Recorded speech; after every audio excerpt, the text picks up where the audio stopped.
Alright, all you Streetlight Crusaders, and I guess a couple of you late night wrestling fans out there tonight, welcome back to the Tuesday Night Special.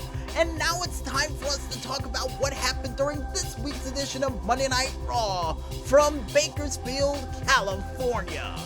And apparently, according to the maestro, the Pillsbury Doughboy is from Chicago, he's 54 years old, and he's sick and tired of people poking him in the stomach for him to go, hoo-hoo, all the time.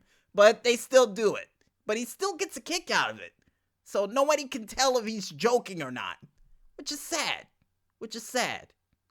But enough about the Pillsbury Doughboy, folks, because Monday Night Raw would kick off with a vignette of what happened last week on Monday Night Raw instead of what happened at Hell in a Cell, due to the fact of everybody in Sacramento probably going through another riot about what happened after this past Sunday's pay-per-view. So to avoid all that, they showed what happened with Rusev, did the regular intro of Monday Night Raw, and then next thing you know, instead of pyrotechnics, fireworks in the ring in the form of Rusev getting the Living Daylights flag tag beaten out of him by both Randy Orton and King Corbin of Team Flair. I almost said Team Hogan, but it was Team Flair. And to make matters worse, after getting the crap kicked out of him, next thing you know, Bobby Lashley pops up on the TV screen wearing Rusev's robe in Rusev's bed with Rusev's wife. And to make matters worse, folks, next thing you know, Lana would say that everything that's in our name is mine now, including the bank accounts, and then would say, you don't look comfortable, you don't look like you're having fun. But we are, for them to make out in the dark in Rusev's bed in Rusev's home with Rusev's wife.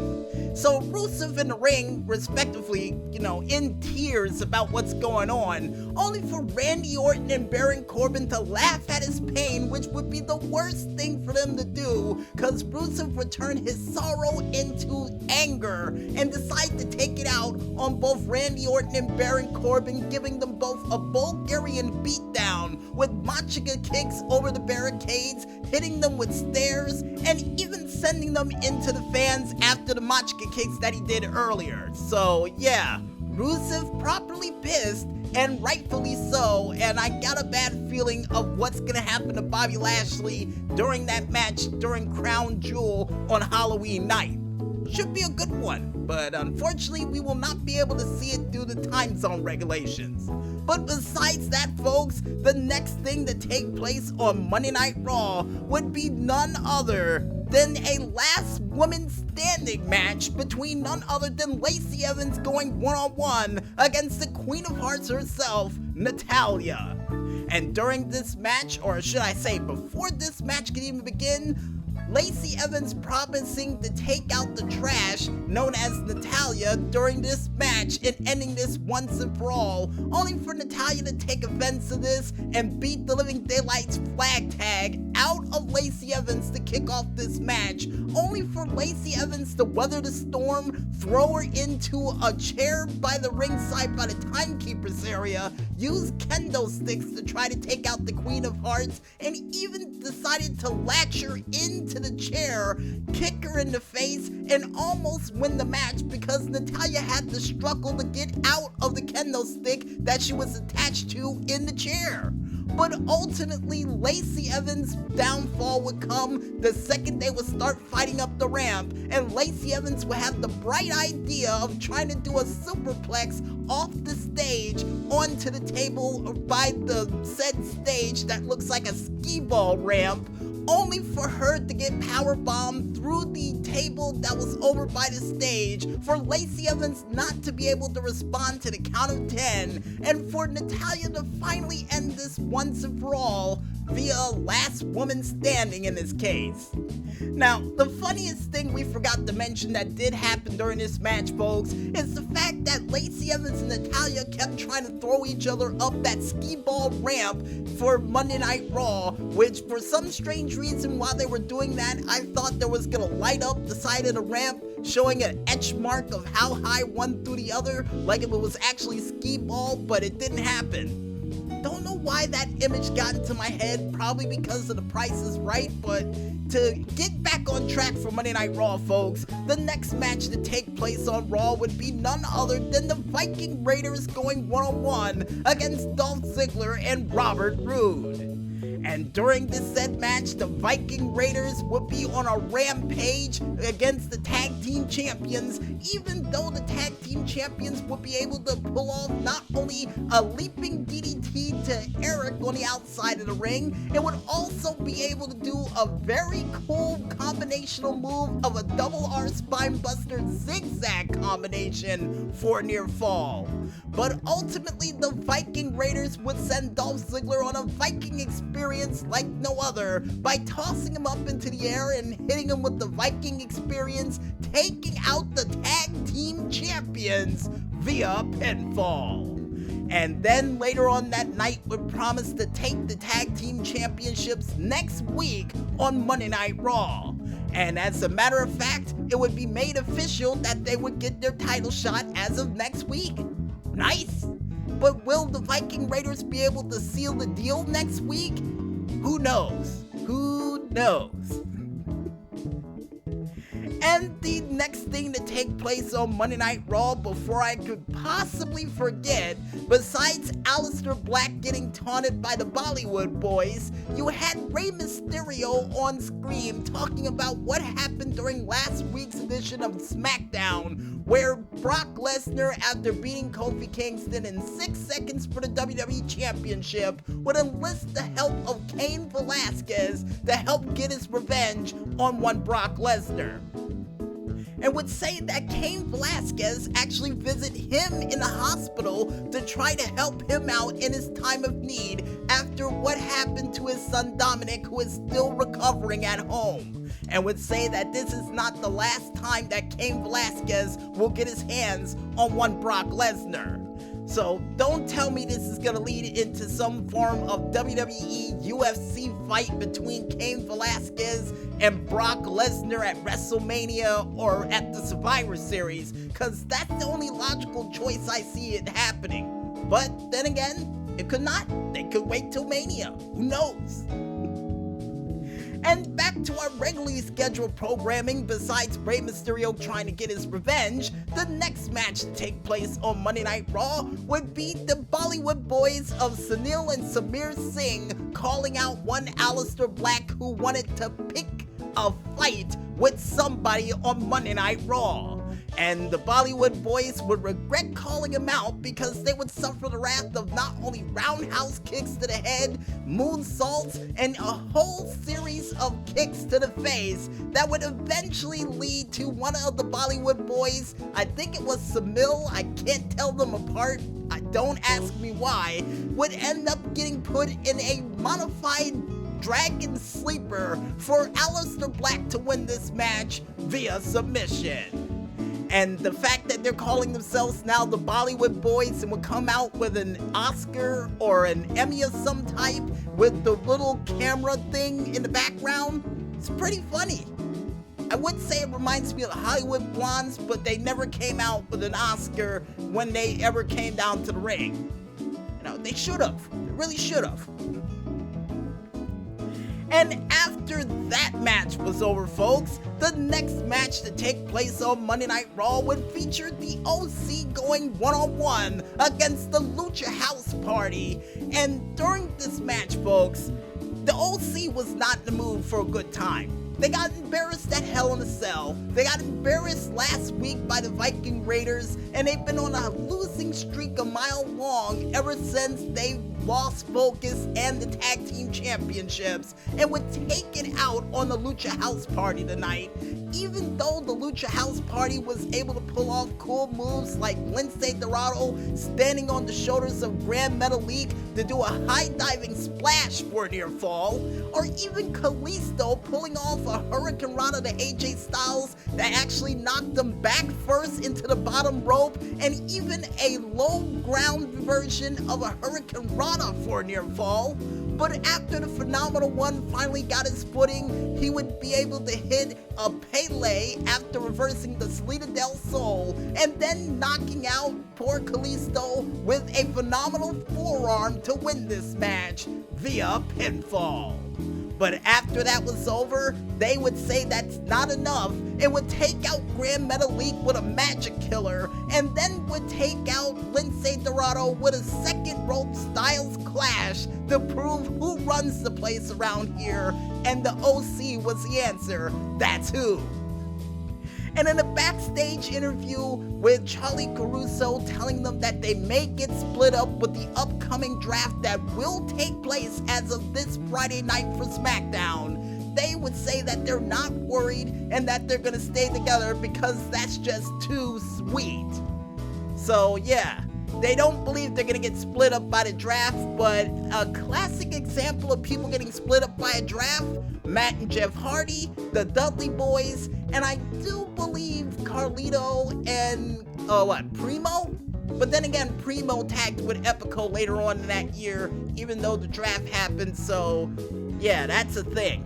That's a thing. But besides previous tag teams that were split up by the draft, folks, we would have another exciting edition of Miz TV, with Miz once again getting reigning pyro for his entrance. So I guess it's a permanent thing that's gonna happen for the Miz from now on.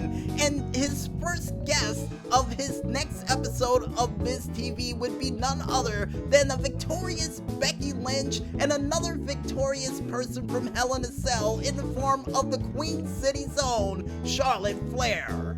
And then would say that all the accomplishments that they both have makes them dominant in this said division, only for Charlotte to ring in by saying that she's been the queen since day one, and that her 10 reigns means more than the one reign of Becky Lynch, only for Becky Lynch to say that her 10 reigns doesn't mean anything compared to the one reign that made her relevant.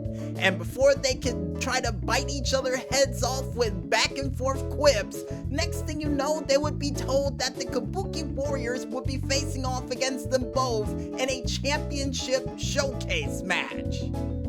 So what is this, The Price is Right now?